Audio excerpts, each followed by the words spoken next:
대지도론 제26권 용수지음 후진 구자국 구마라지 판역 송성수 번역 김영준 개역 42.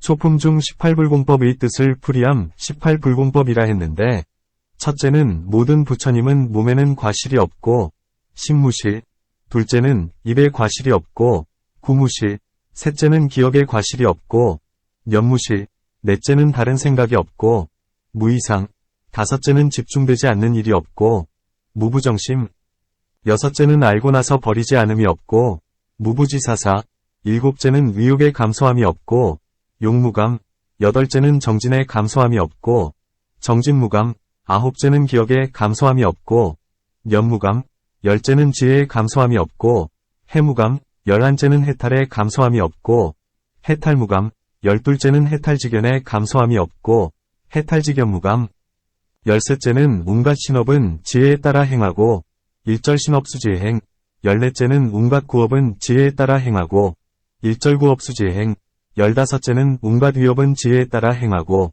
일절의 업수지행, 열여섯째는 지혜로 과거의 세상을 알되 막힘이 없고 지혜지 과거 세무에, 열일곱째는 지혜로 미래의 세상을 알되 막힘이 없고 지혜지 미래 세무에, 열여덟째는 지혜로 현재의 세상을 알되 막힘이 없다.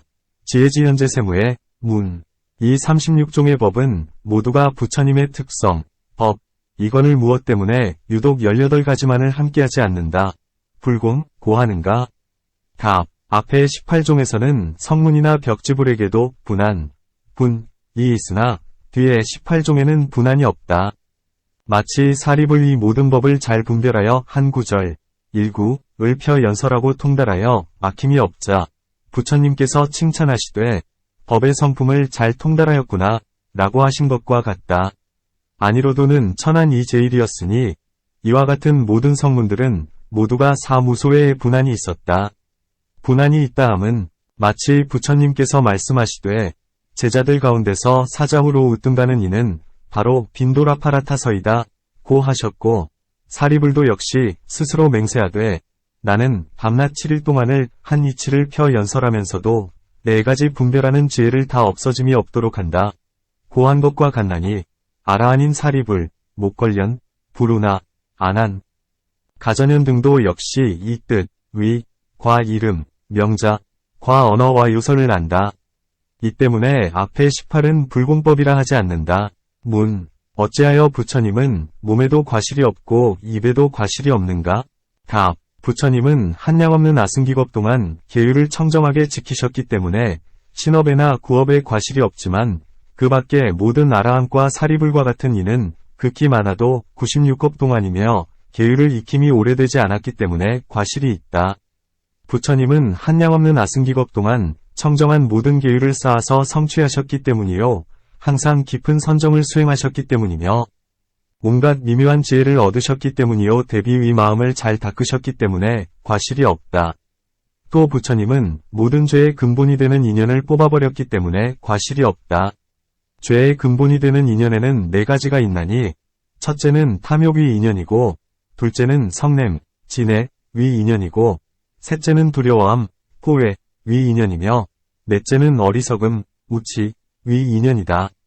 이러한 죄의 근본이 되는 인연과 습기를 이미 모두 뽑아버렸지만 아라함과 벽지불은 비록 죄의 인연을 뽑았다 하더라도 습기가 아직 다하지 않았기 때문에 때로는 과실이 있다.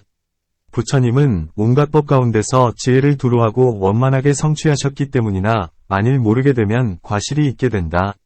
마치 사리불과 같으니 그는 500의 비구들과 함께 돌아다니다가 어느 빈 절에 이르러서 묵게 되었는데 이때가 바로 설계하는 날이었다. 그는 내계와 외계의 일을 몰랐기에 부처님께 여쭈니 부처님은 말씀하시되 머무르는 곳이 하룻밤만 자고 버릴 정도면 개가 없다 고 하신 것이다. 또 다른 때에 사리불과 목걸련이 500의 비구들을 거느리고 돌아올 때 큰 소리로 떠들어댔으므로 부처님께서 내쫓아 버렸나니 이것이 입의 과실이다. 또 마치 사리불이 등식법을 몰랐으므로 부처님께서 말씀하시되 청정하지 않은 음식을 먹었구나 고 하신 것과 같다. 이와 같은 등의 몸이나 입에 과실이 있지만 부처님은 모든 번뇌와 습기를 다하셨기 때문에 이러한 과실이 없다. 또 부처님은 신업과 구업이 지혜를 따라 행해지기 때문에 몸에도 과실이 없고 입에도 과실이 없다. 이와 같은 갖가지 인연 때문에 몸에 과실이 없고 입에도 과실이 없다. 기억, 염에 과실이 없다 함은 사념처 위 마음을 오랜 세월 동안 잘 닦았기 때문이요. 매우 깊은 선정을 잘 닦았기 때문이며 마음이 산란하지 않기 때문이요. 요괴와 법애를 잘 끊고 모든 법 가운데서 마음에 집착이 없기 때문이며 으뜸가는 마음으로 조용하고 편안한 곳을 얻었기 때문이다. 만일 마음이 당혹하거나 서두르게 되면 기억에 망실이 있게 되나 부처님께서는 득실이 없으므로 과실이 없다. 또 부처님은 숙명통 과명 과힘, 역, 의 세 가지로 기억을 장엄하기 때문에 기억이 곧 성취되어 과실이 없나니 기억은 대개 과거세에 대해 작용이기 때문이다. 또 연근과 염력 이 끝이 없고 다함이 없기 때문에 기억에 과실이 없으며 또 부처님의 온갖 위협은 지혜에 따라서 행해지기 때문에 기억에 과실이 없나니 이 낱낱의 기억은 뜻, 위, 을 따라서 행해지기 때문이다.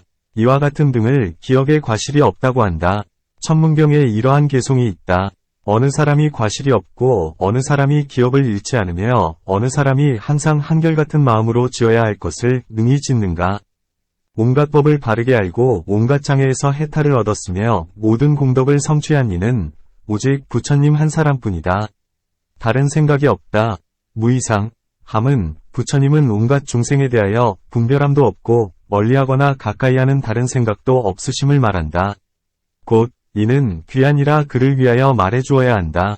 이는 천한이라 그를 위해서는 말해줄 수 없다. 고하는 다른 생각이 없으시다. 마치 해가 나와서 만물을 두루 비추는 것처럼 부처님의 큰 사랑의 광명도 온갖 것을 가엾이 여기면서 평등하게 제도하시니 공경한 이나 공경하지 않을 이나 원수나 친한 이나 귀한 이나 천한 이나 모두에게 평등하시다. 마치 남의 똥을 퍼주는 니타 같은 사람도 부처님께서 제도하시어 큰 아라한이 되게 하셨고 또한 덕호거사 같은 이는 불구덩이를 만들고 밥에다 독을 타서 부처님을 해치려 했으나 바로 그날에 그 삼독을 제거하고 삿된 소견에 불을 꺼주셨다. 이와 같아서 다른 생각이 없으시다. 또 부처님은 사리불이나 미륵보살 등의 부처님 법에 순응하여 행하는 이에게도 역시 애착하지 않고 제바달다 나 부루나 같은 육사외도 등의 삿된 소견을 지닌 이들에게도 역시 미워하지 않으셨다. 이는 부처님께서 한량없는 아승기겁 동안에 훈수하셨기 때문이다. 이는 중생안의 보배로서 마치 순금을 변하게 할 수 없는 것과 같다. 또 부처님은 불안으로서 하루낮과 하룻밤 동안 각각 세 때의 온갖 중생들을 관찰하시어 누구라도 제도될 수 있는 자라면 때를 잃게 하지 않겠노라 며 평등하게 중생을 관찰하기 때문에 다른 생각이 없으시다. 또 부처님은 갖가지 인연으로 착한 법은 칭찬하고 갖가지 인연으로 나쁜 법을 꾸짖으시나 역시 착한 것에나 나쁜 것에 대하여 마음이 더하거나 덜함이 없으시다. 다만 중생들을 제도하기 위하여 이러한 분별이 있을 뿐이니 이것이 다른 생각이 없다는 것이다. 또 마치 일체불행경에서의 말씀과 같아서 부처님은 온갖 중생을 마치 당신의 몸처럼 관찰하여 할 일을 다 마치시되 처음도 없고 중간도 없고 마지막도 없나니 이것을 이름하여 다른 생각이 없는 것이라고 한다. 또 부처님은 온갖 중생과 모든 법을 관찰하시면서도 본래부터 나지도 않고 멸하지도 않으며 항상 청정하여 마치 열반과 같은 데에 이르러 계시나니 이것을 바로 다른 생각이 없다고 한다. 또 둘이 아닌 데로 들어간 법문, 불이법문, 이 바로 모든 법의 실상의 문, 실상문이다. 다른 모양, 이상, 이란 그것이 곧 두 가지의 법으로 두 가지 법은 곧 삿된 도, 사도이다. 부처님은 남을 기만하는 특성, 광법이 없는 분이시니 따라서 남을 기만하는 법을 행하시지 않으시어 항상 둘이 아닌 데로 들어가는 법문을 행하신다. 기만하는 법은 곧 다른 모양이다. 이러한 것 등을 일컬어 다른 생각이 없다고 한다. 정 아닌 마음이 없다. 무부정심, 고함은 정은 한마음이어서 산란하지 않는 것, 일심불란을 말한다. 산란한 마음 가운데서는 진실한 일을 볼 수가 없나니 마치 물의 물결이 움직이면 그 수면을 볼 수 없는 것과 같고 마치 바람 속의 등불은 잘 비추어 줄 수 없는 것과 같다. 이 때문에 부처님은 정 아닌 마음이 없다고 한다. 문, 정이란 미도지 내지는 멸진정을 가리키는데 이 정에 들면 신업이나 구업을 일으킬 수 있다. 부처님께서 만일 항상 정에 계시어 정 아닌 마음이 없다면 어떻게 모든 나라를 돌아다니시고 사위애를 갖추시며 대중들을 위하여 갖가지 인연과 비유로 설법을 하실 수 있다는 것인가? 이와 같은 일은 욕계의 메인, 욕계격, 마음이니 범천 세상, 범세에서도 정에 들지 않은 채 이런 일이 가능하다. 답. 정 아닌 마음이 없다 함에는 여러 가지 뜻이 있다. 정이란 항상 마음을 거두어 착한 법 가운데 머무르는 것을 말한다. 부처님은 모든 법의 실상 가운데 마음을 안정시켜 물러나거나 잃지 않는다. 이것을 바로 정 아닌 마음이 없다고 한다. 또한 욕계 가운데 정이 있으니 이 정에 들어가 설법해야 하는 것이다. 그러므로 아비담에서 욕계의 매임에서의 사성종과 사념처와 사정근과 사여위족 과 다섯근과 오력과 무쟁삼매와 원지와 사무예지를 말하는 것이다. 이와 같은 묘한 공덕들이 있고 부처님은 욕계의 정에 드셨기 때문에 정 아닌 마음이 없다고 한다. 모든 성문이나 벽지불은 정으로부터 일어나 무기의 마음에 들기도 하고 선한 마음에 들기도 하며 혹은 물러났되 끼는 마음에 들기도 하지만 부처님은 정으로부터 일어나 욕계의 선정에 들어가도 처음부터 마음이 산란할 때가 없나니 이 때문에 정 아닌 마음이 없다고 한다. 또 성문의 법 같아서는 변화된 사람, 화인, 이 법을 말할 때에는 변화한 주인은 말하지 않고 변화한 주인이 말할 때에는 변화된 사람은 말하지 않지만 부처님은 그렇지 않아서 변화된 사람과 변화한 주인도 다 같이 설법할 수 있기에 정의 마음은 당연히 성문, 벽지불과는 다른 것이다. 성문은 정에 들어가면 법을 설하지 않지만 부처님은 정에 계셔도 역시 법을 설하며 또한 유행하기도 하신다.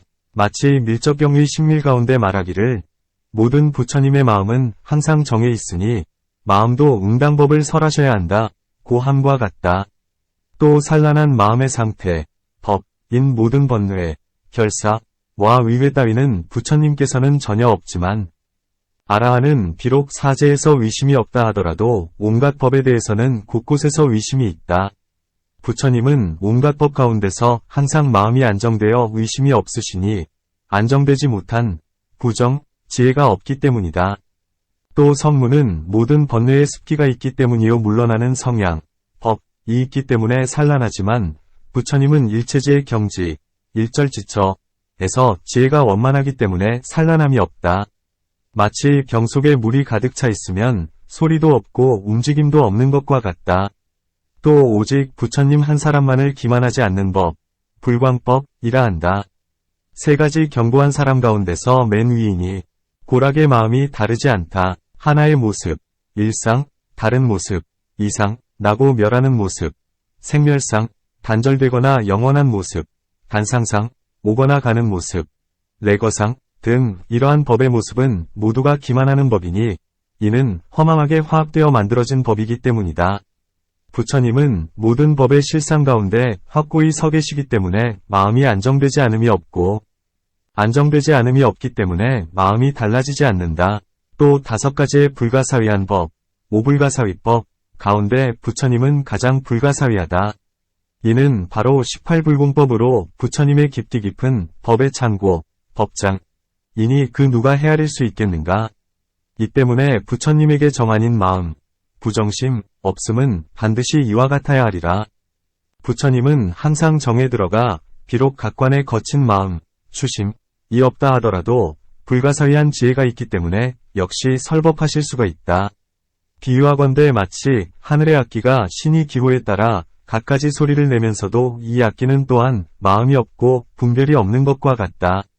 신들은 복덕의 인연 때문에 이 같은 하늘의 악기가 있으니 마음도 없고 분별하는 것도 없으면서 응이 사물에 응하게 되는 것이다. 그러니 하물며 부처님께서는 마음이 있으시거늘 어찌 설법하시지 않겠는가? 이 때문에 부처님에게는 정 아닌 마음이 없다고 한다.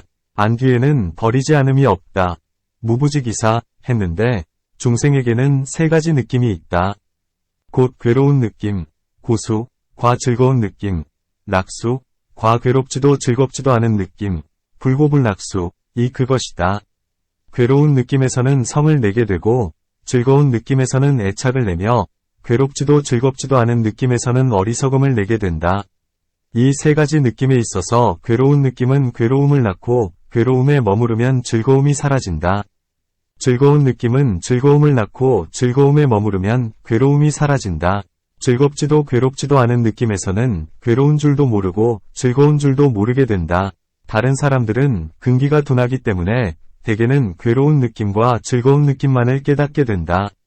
괴롭지도 즐겁지도 못한 느낌에 대해서는 깨닫지도 알지도 못하면서 버리는 마음, 사심, 많이 있으니 이것을 어리석은 번뇌의 부림을 우사, 받는다고 한다. 부처님은 괴롭지도 즐겁지도 않은 느낌 가운데에서 생각, 이 생겨나고 머물고 멸하는 때를 아신다. 이 때문에 부처님은 알고 나서 버리지 않는 마음이 없다고 하는 것이다. 이 가운데 무엇을 버림, 이라 하는가? 괴롭지도 즐겁지도 않은 그것이 곧 버림인가? 아니면 칠각 가운데 사나 혹은 사무량심 가운데 사를 말하는가? 답. 괴롭지도 즐겁지도 않은 그것이 곧 버림이니 두 곳에서의 사도 역시 버림이다. 왜냐하면 다른 사람들은 괴롭지도 즐겁지도 않은 가운데서는 생각마다 생기는 때와 머무르는 때와 사라지는 때를 깨닫지 못하고 구원의 깨달음을 얻으신 부처님은 생각 가운데 모두 명료히 아시기 때문이다. 칠각지 중에서의 사는 만일 마음이 바르고 등등하면 가라앉지도 들뜨지도 않으면 이때는 마땅히 버려야 한다. 만일 가라앉을 때에는 정진하려는 생각을 하고 만일 들뜰 때에는 마음을 거두려는 생각을 한다. 모든 성문이나 벽지불은 간혹 거두어진 마음과 들뜬 마음을 잘못 알아 아직 평등하게 곧바로 버리지는 못하지만 부처님은 생각마다 마음속에서 일어나는 거칠거나 세밀하거나 깊거나 얕은 생각들을 모두 아시니 아신 뒤에는 버리시는 것이다.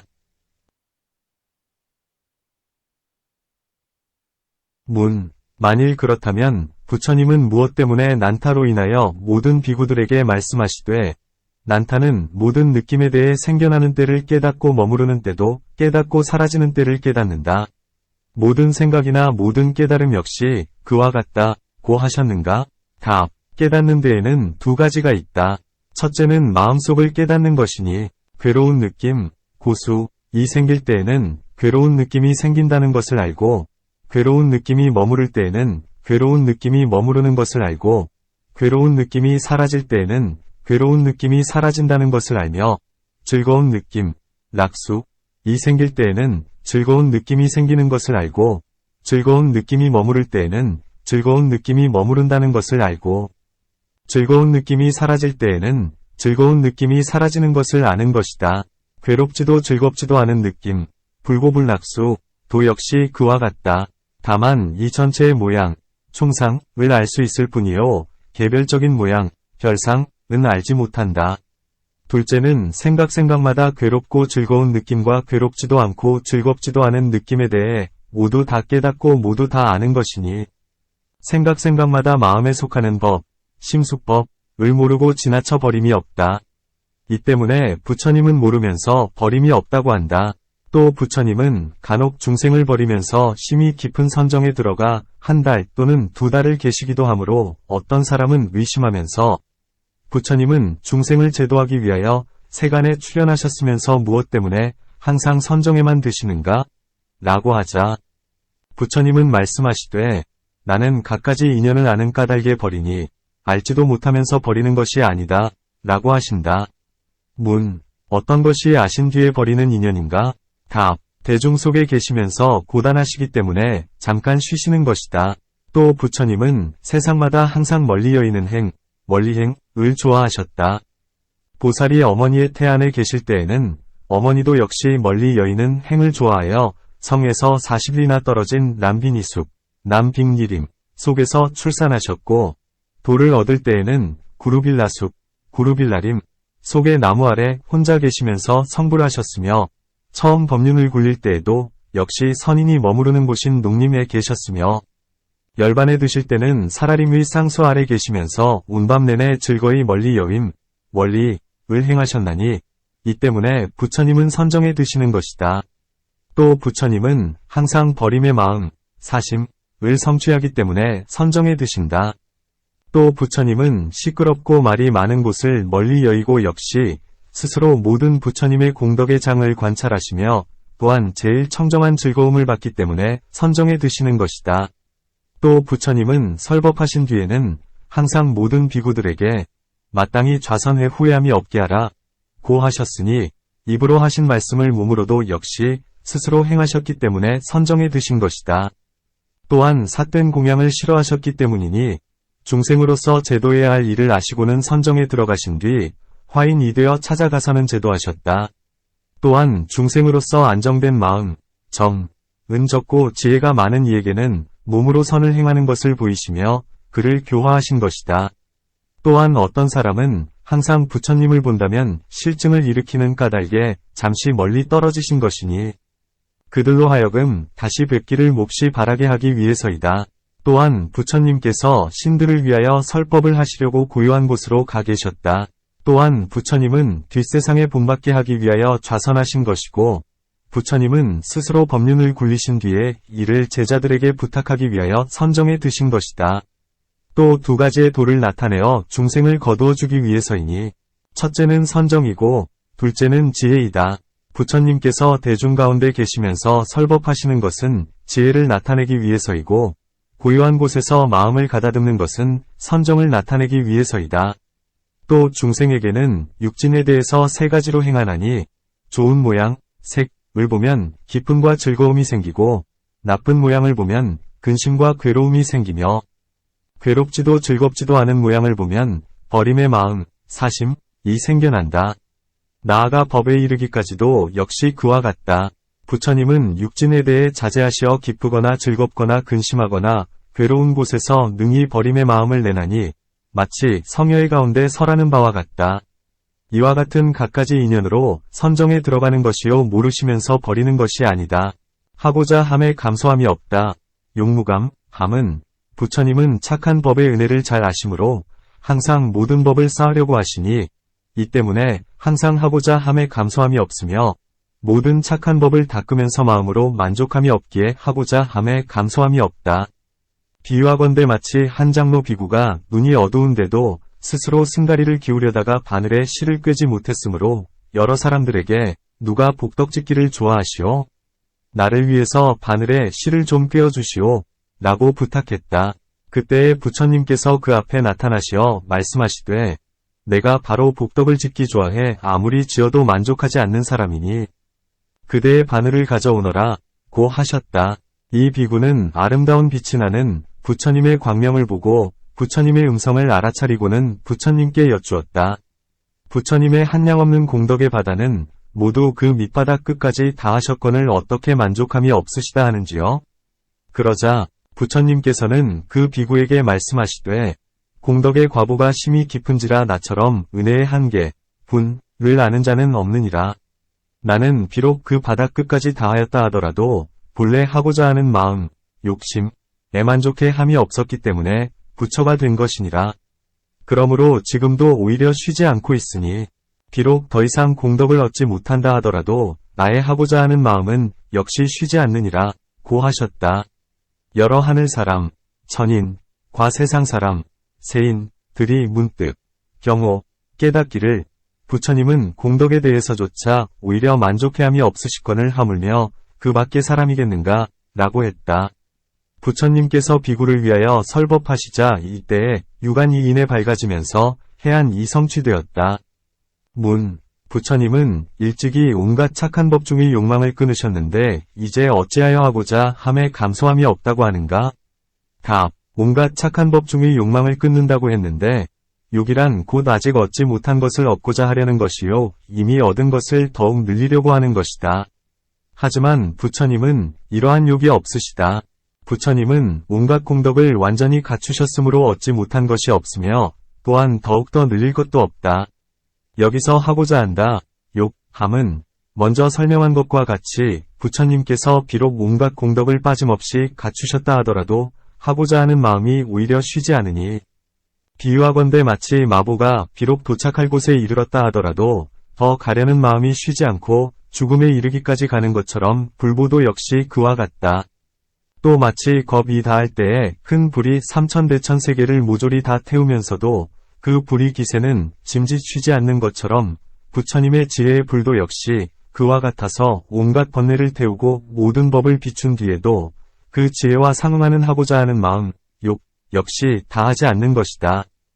또 부처님은 비록 온갖 착한 법과 공덕을 원만히 갖추었다 하더라도 중생은 아직 다하지 못했기 때문에 제도하려는 욕망은 쉬지 않는다. 만일 부처님께서 중생을 제도하기 위해 쉼이 없다면 어찌하여 열반에 드셨는가? 답. 중생을 제도함에 두 가지가 있다. 바로 앞에서 제도할 수 있는 이도 있고 혹은 멸도하신 후에 제도할 수 있는 이도 있다. 마치 법화경 중에서 약사가 제자들을 위하여 약을 지어 그들에게 주고는 다시 버린다. 고한 것과 같나니 이 때문에 열반에 드신 것이다. 또 어떤 중생은 근기가 둔하고 덕이 얇기 때문에 큰 일은 이루지 못한 채 다만 복덕의 인연을 심어야 하니 이 때문에 열반에 드신 것이다. 부처님께서 멸도하신 뒤에도 역시 아라한이 된 이가 있는데 무엇 때문에 다만 복덕의 인연만을 심을 수 있다 하는가? 답. 비록 아라한이 되는 이가 있다 하더라도 그 수가 적어 말할 거리가 되지 못한다.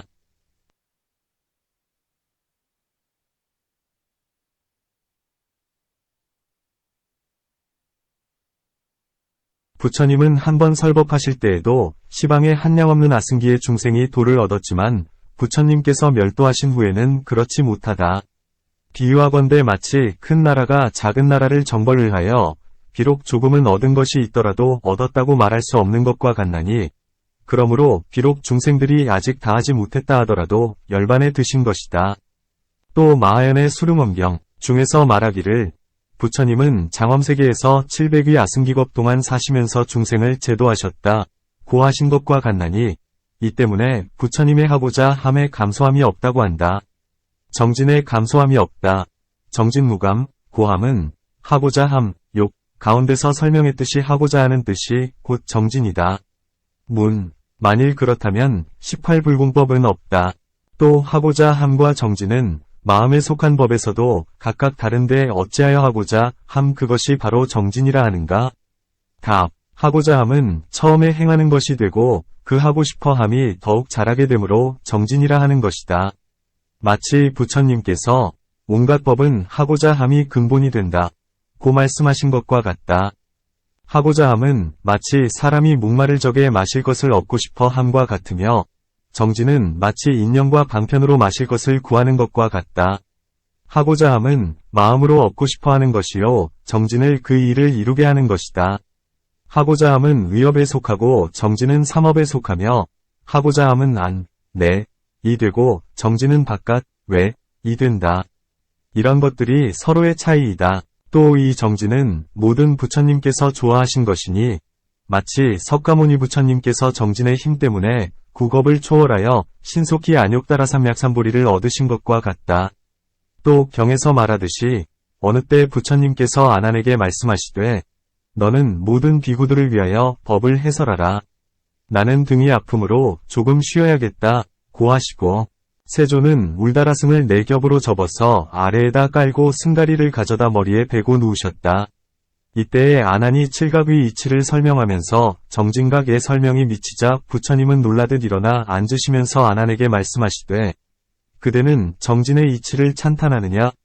고 물으시자 아난은 예, 찬탄하나이다. 고 했다. 이렇게 3번을 되풀이하시고는 부처님께서 말씀하시되 참으로 훌륭하구나. 정진을 잘 닦으면 곧 안욕다라삼약삼보리를 얻기에 이르느니라. 고 하셨다. 그러니 하물며 그 밖에도 이겠는가. 이런 이치 때문에 부처님의 정진에는 감소함이 없다. 병이 드셨을 때도 오히려 쉬지 않으셨거늘 하물며 병 없으실 때이겠는가. 또 부처님은 중생을 제도하기 위하여 심히 깊은 선정의 즐거움을 버리고 갖가지 몸과 갖가지 언어와 갖가지 방편과 힘으로 중생을 제도하셨다. 때로는 거칠고 험한 길을 지나기도 하고 때로는 거친 음식을 들기도 하며 때로는 추위와 더위를 겪기도 하고 때로는 여러 삿된 힐문이나 나쁜 말이나 욕설을 만나기도 하나 참고받으면서 싫어하지 않으셨다.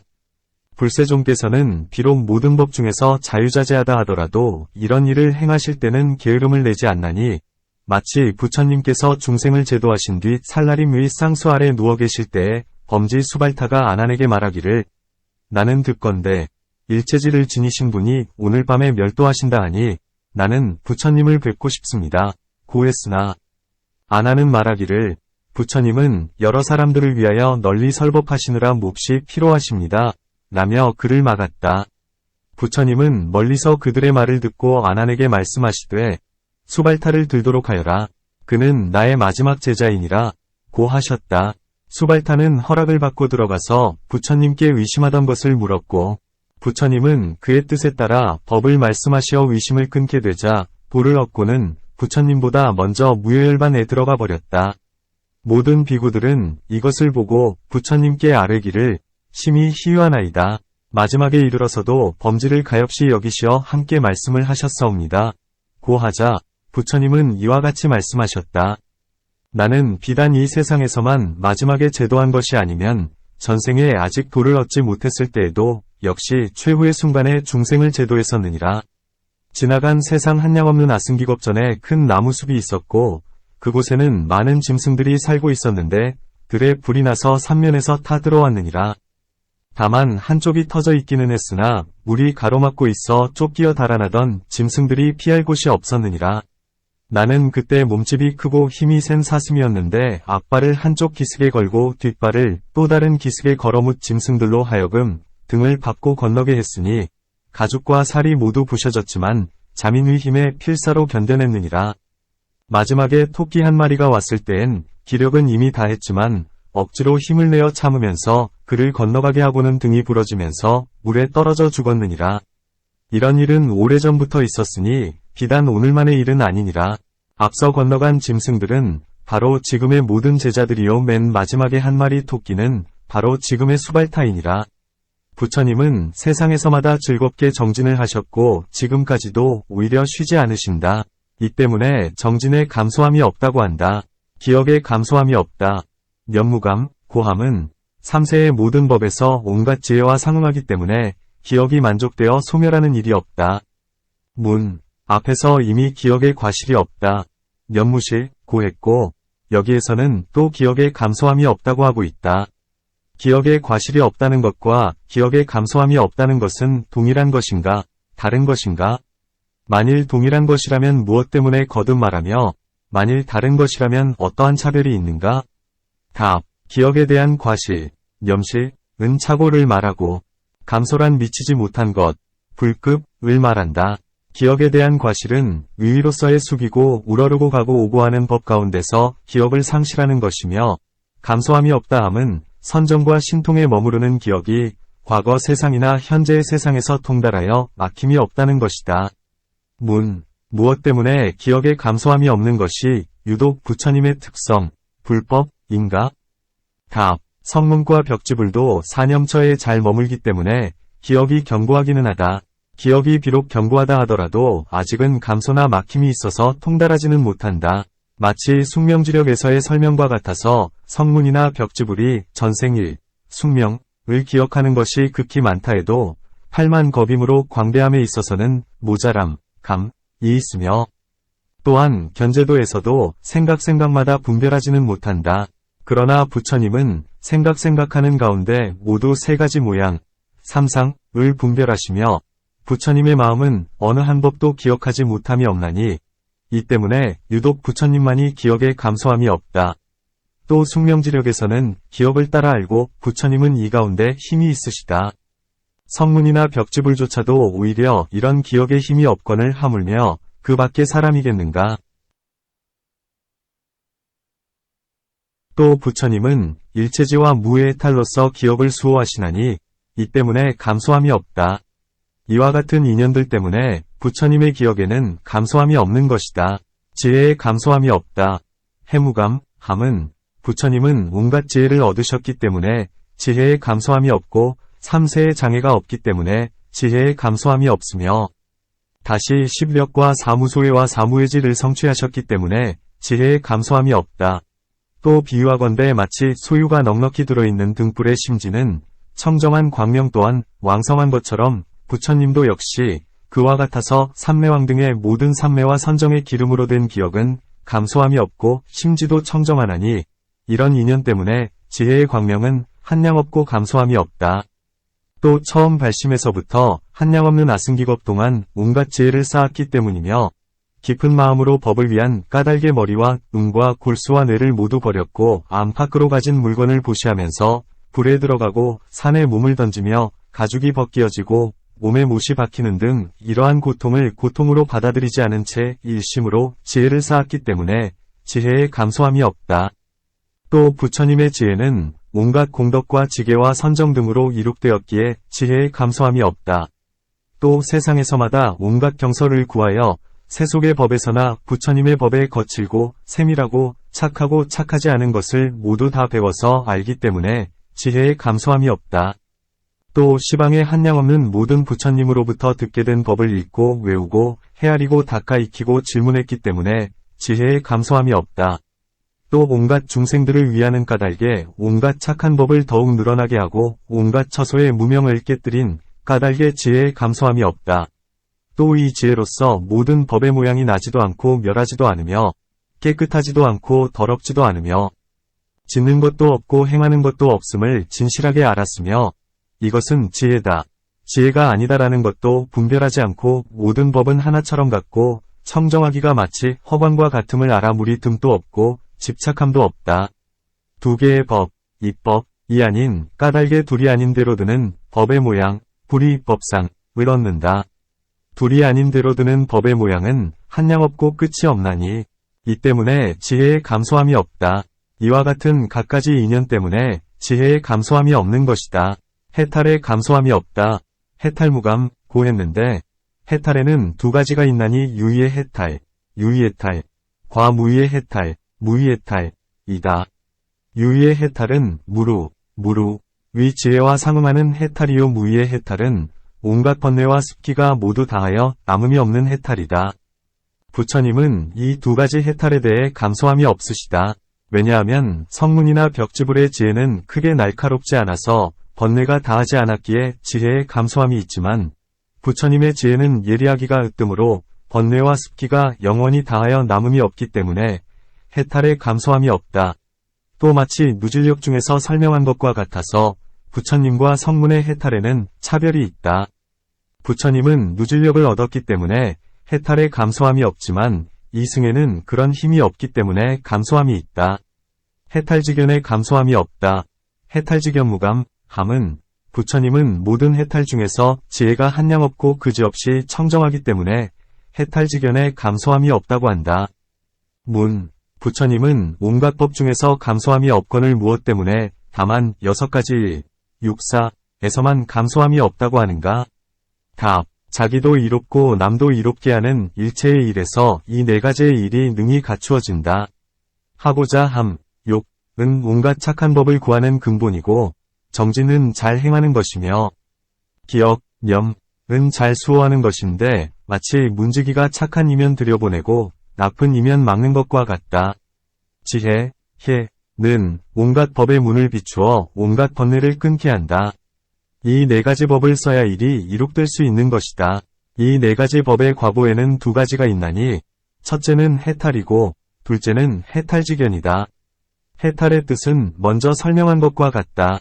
해탈지견이라 함은 이 해탈지견으로서 이 2가지 해탈의 모양인 유의, 무의의 해탈을 알고 모든 해탈의 모양을 알게 된다. 이른바 시해탈과 불시해탈과 해해탈과 구해탈과 괴해탈과 불괴해탈과 여덟해탈과 불가사위해탈과 무해해탈 등이다. 모든 해탈의 모양이 견고하고 견고하지 않음을 분별하는 것을 해탈지견에 감소함이 없다고 한다. 마치 연불 가운데에서 부처님은 오무학중을 성취함을 설명한 것과 같나니 해탈지견은 이 가운데서 자세히 설명되어야 하리라. 해탈지견이란 다만 아는 것, 만을 말하거늘 무엇 때문에 다시 본다. 는 것을 말하는가? 답. 안다고 말하고 본다고 말하면 그 일이 더욱 견고하게 된다. 비유하건대 마치 2개의 줄이 합해 하나가 되면 더욱 견고한 것과 같다.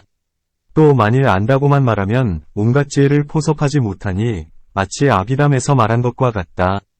지혜에는 3가지가 있나니 알면서도 본 것이 아닌 것, 지비견, 보면서도 알지 않는 것, 견비지, 알기도 하고 보기도 하는 것, 역지역견이 있다. 알면서도 본 것이 아니라 함은 진지와 무생지와 오식과 상응하는 지혜이다.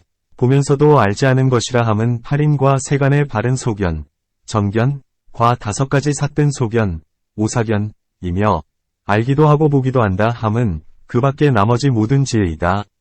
만일 안다고 말하면 보는 것이 포섭되지 않고 만일 본다고 말하면 아는 것이 포섭되지 않나니 이 때문에 알고 보는 것, 견을 말한다면 완전히 갖추어지게 되는 것이다.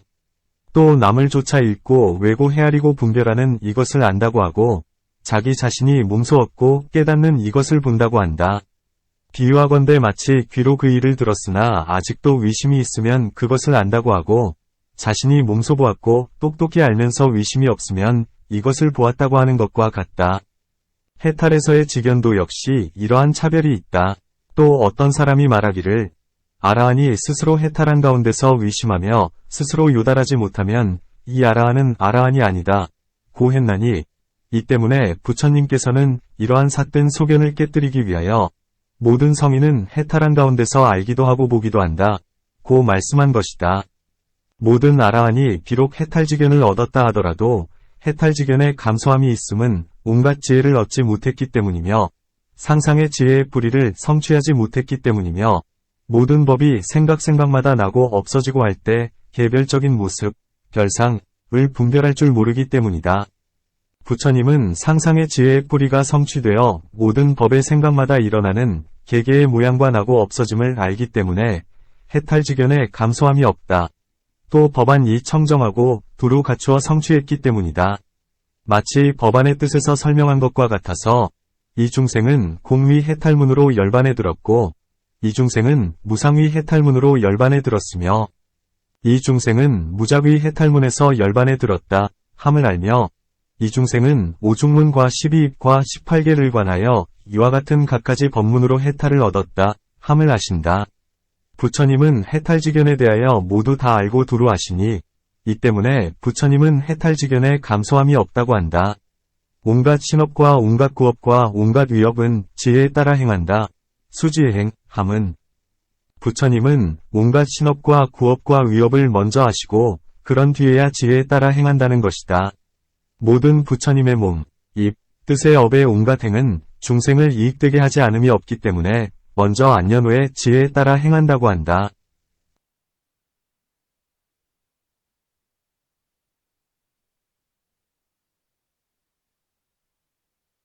마치 경에서 설명한 것과 같으니 모든 부처님은 내쉬는 숨과 들이쉬는 숨에 이르기까지도 중생을 이익되게 하는데 하물며 신업, 구업, 위업을 일부러 지으면서 이익되지 않게 하겠는가.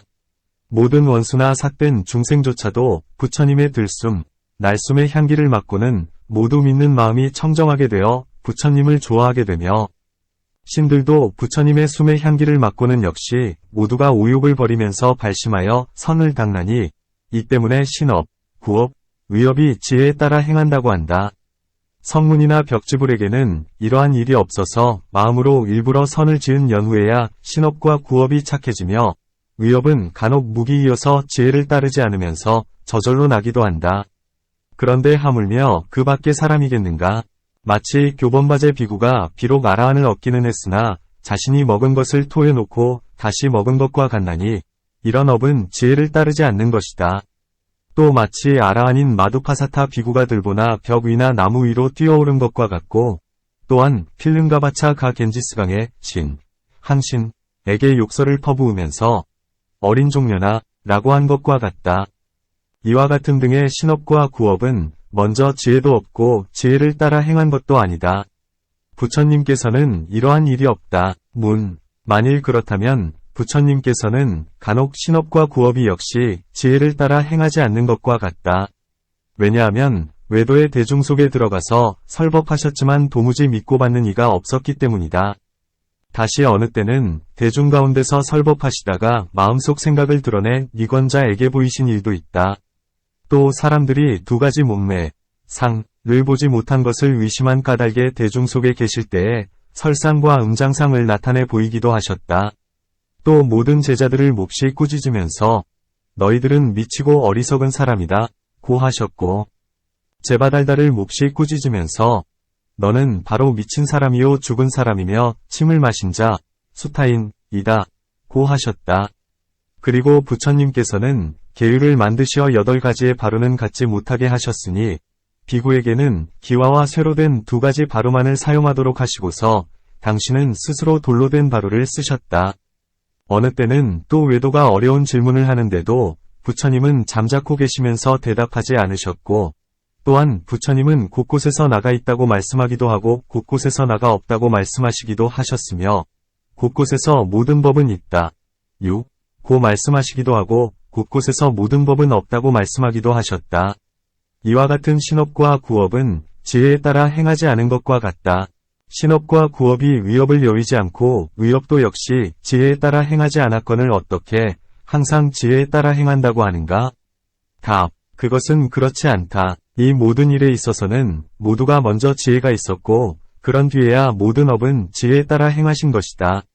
왜냐하면 부처님께서 외도의 대중 안에 들어가셨을 때에도 비록 이 세상에서 믿지도 않고 받지도 않을 것을 아셨다 하더라도 뒷세상에 큰 인연을 심어주시기 때문이다.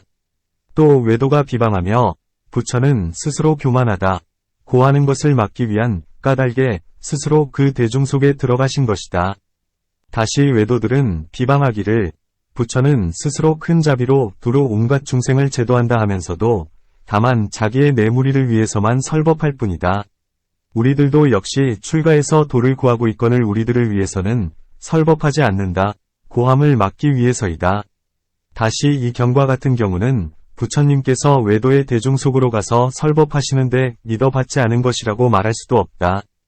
부처님은 멀리서 외도들이 크게 모여서 높은 소리로 논의하는 것을 보시고 다른 데를 가시려 하다가 되돌아와 그곳으로 나아가자 논의사들은 멀리서 부처님께서 오시는 것을 보고 스스로 그 대중들에게 말하기를 그대들은 모두 잠자코 있으라.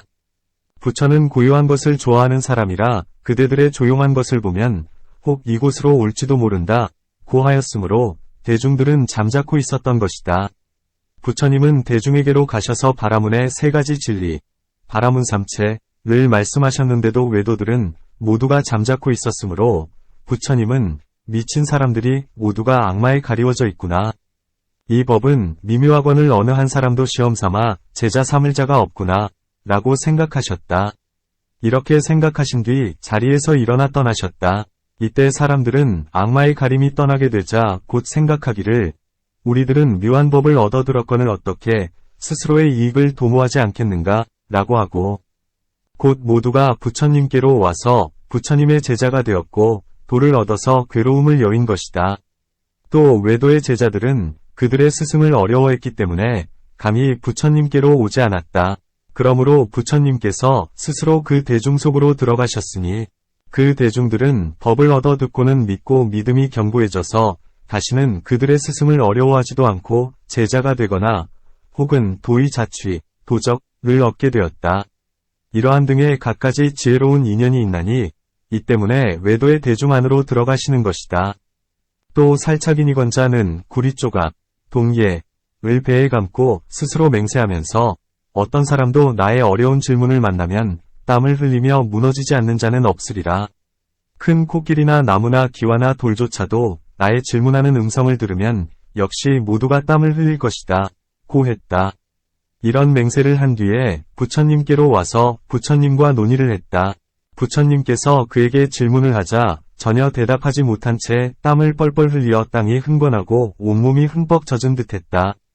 부처님은 니건에게 말씀하셨다. 너는 먼저 맹세하기를 나의 어려운 질문을 들은 이로써 땀을 흘리지 않는 이가 없으리라고 하더니 네가 지금 땀이 흘러서 땅에 흥건한데 너는 시험삼아 보거라.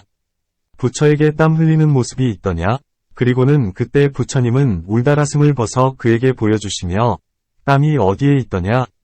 고 말씀하신 것이다.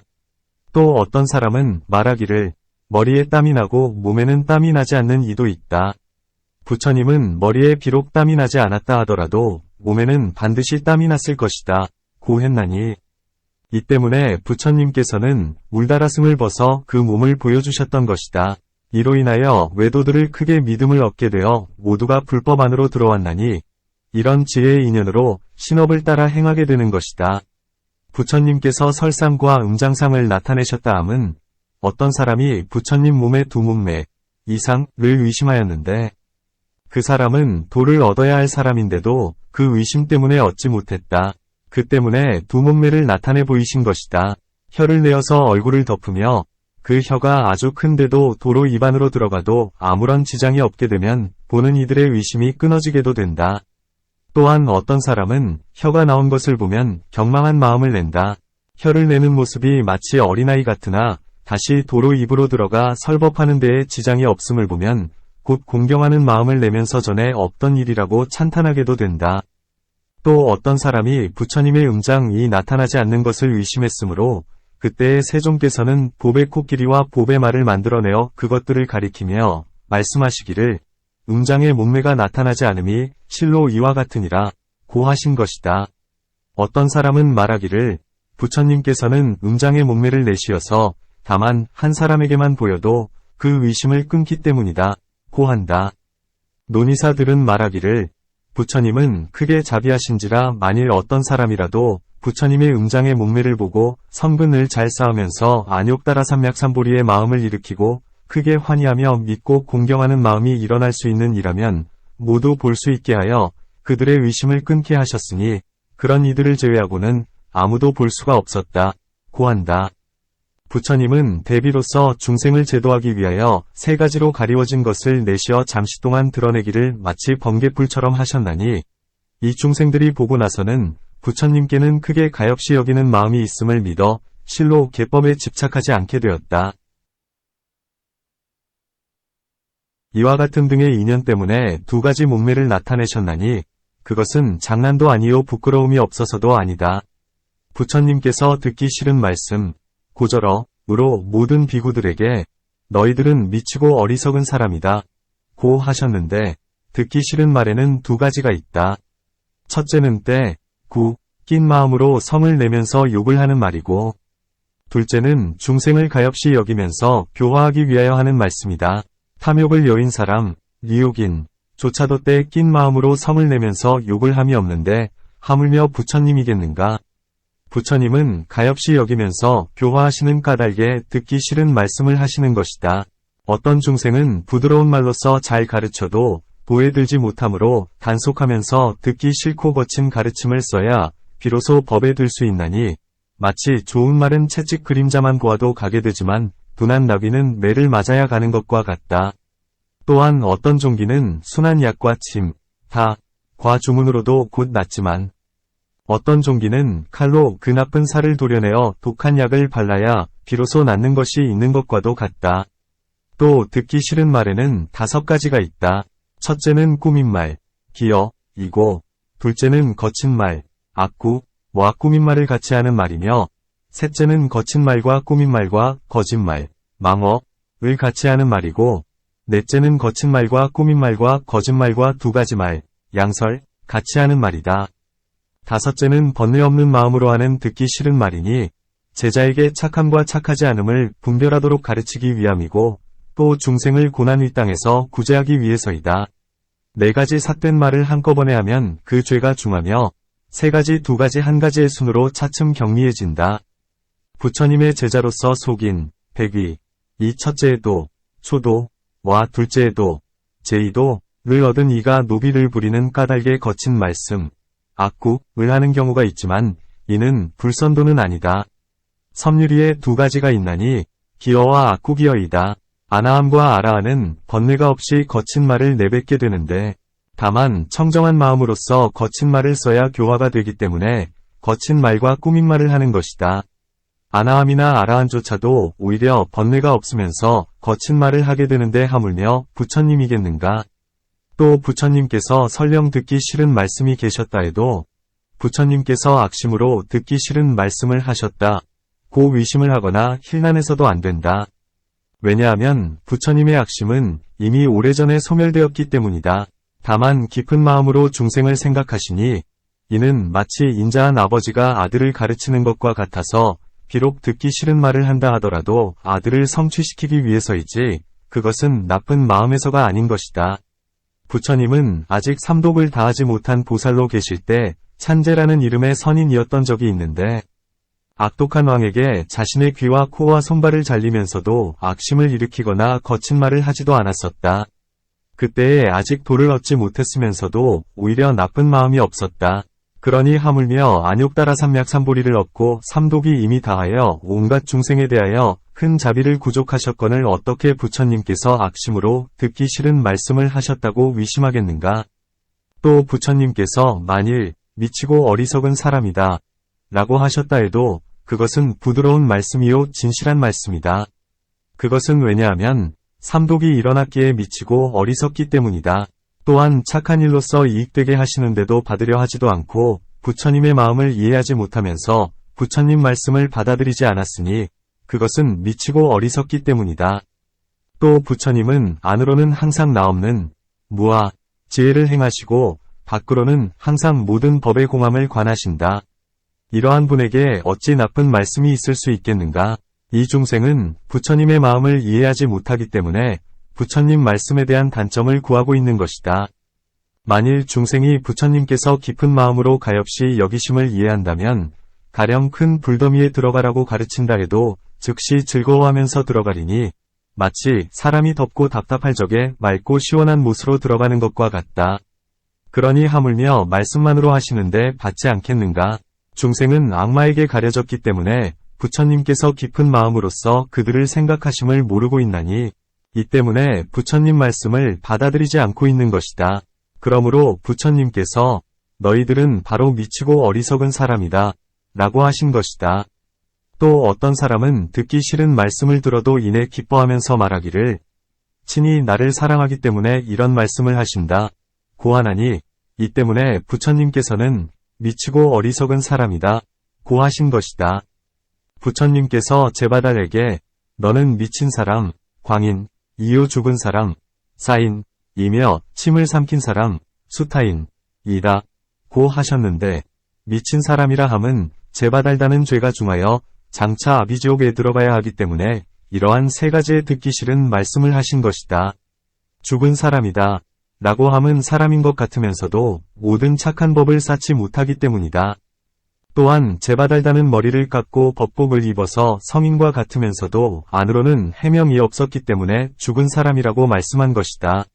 마치 죽은 사람은 갖가지로 장엄하여 두어도 갈수록 점차 문드러지고 무너져 끝내 살아나게 될 수 없는 것처럼 제바달도 역시 그와 같아서 부처님께서 날마다 갖가지로 교화하시는데도 나쁜 마음은 갈수록 심해지고 삿되고 착하지 못한 법은 날마다 더욱 늘어나 역죄를 짓기에 이르렀나니 이 때문에 죽은 사람이라고 하신 것이다.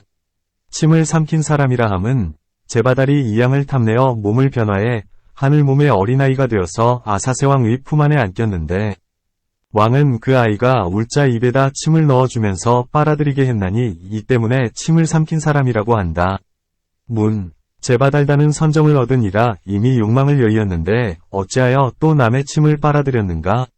답, 이 사람은 나쁜 마음 또한 깊었고 그 근기도 영리했으며 욕망을 여의었기 때문에 변화도 할 수 있었으나 침을 빨 때에는 곧 영리한 근기를 상실했고 그 때문에 구할 때에 곧 얻게 된 것이다. 그러므로 침을 빤 사람이라 하신 것이다. 미치광이의 뜻은 앞에서 설명한 것과 같다. 또 제바달다는 부처님께 아뢰면서 부처님께서는 이미 늙으셨습니다. 언제나 고요한 데를 좋아하시니 숲속으로 들어가셔서 선정이나 스스로 즐기십시오.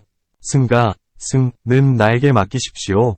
라고 했으나 부처님께서는 말씀하시되 사리불이나 목걸련 등의 큰 지혜가 있고 착하면서 부드럽고 청정한 사람들에게조차도 오히려 승가를 맡기지 않는데 하물며 너 같은 미친 사람이요 죽은 사람이며 침을 빠른 사람이겠느냐 고 하셨다. 이와 같은 등의 인연 때문에 부처님은 모든 법에서 비록 집착함이 없다 하더라도 교화하기 위하여 짐짓 듣기 싫은 말씀을 하시는 것이다. 부처님께서 비구들에게 8가지의 바로는 쓰지 못하게 하셨다 함은 금과 은 등으로 만든 보배의 바로는 보물이라 사람들이 탐을 내기 때문이고 얻기 어렵기 때문이며 탐착하기 때문에 이런 보물을 가지는 것을 허락하지 않으셨다. 또 손으로 이름 있는 보물을 들지도 못하게 하고 또한 설령 청정한 보시, 정시에서 얻은 것이라도 쌓아두지 못하게 하셨나니 값이 나가는 것을 귀히 여기지 않았기 때문이다. 나무 바로는 때가 끼고 기름때가 묻어 깨끗하지 못하기 때문에 가지지 못하게 하셨다. 세 가지의 바로는 이러한 일이 없다. 문, 기와바루나 쇠바루도 역시 모두 때가 묻음으로 나무바루와 다름이 없는데 무엇 때문에 가지게 하셨는가? 답. 기와바루나 쇠바루도 굽지 않은 것이면 역시 허락하지 않으셨다. 구웠으면 때나 기름때가 묻지 않기 때문이다. 돌, 석에는 거칠은 것과 미세한 것이 있다. 미세한 것은 역시 때가 끼거나 기름때가 묻지 않으므로 세종께서 스스로 지니셨다. 비구에게 돌바루를 갖지 못하게 한 까닭은 그것이 무거웠기 때문이다. 부처님은 전 먹을 때의 힘도 1만 마리의 흰 향상을 이겨낼 수 있었기 때문에 무겁다고 여기지 않으셨으나 힘없는 비구들을 사랑하고 가엾이 여기셔서 허락하지 않으신 것이다.